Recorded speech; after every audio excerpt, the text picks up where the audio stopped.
Umuni pa. Oh papa.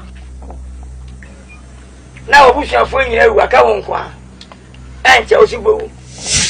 Right say umuni pa. Efo madakuku. Hey. Hey. Madakuku. Madakuku. Minka wa kasa nchi me kachi na ruwa su to kuro ni matini yi. Kachi. Wudi mi jagro mwa. Wudi mi jagro. Musemi ya ngani. Angani ne dompo no na nyane tukwe. Me kama sinai. Kama chemi hunda. Ni esi ya mbebe di wo nchen. Na nuni nyina no. Empam atwam ko. Ni aka chira me bo ho ban. Wo ye nipa. Ah wudi mi betia. Wo man ban naso. Kachi. Se wa to ho me ko to twene kwa. Wa ba me kun. To ho. What efo oye madam fo keke. Me ko to twene kwa. Eye na ri mi ti agba. Wa ba di bedi. What? We are why? What's the here so say? Here saru ko wo. Mama be we sabu sheni. Amanga ukuta mire tomo me.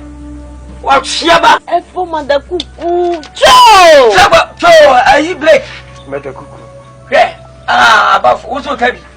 Kabi on sigwa no ha. Madakuku. Nyina anwa fo nyina abafo kwai.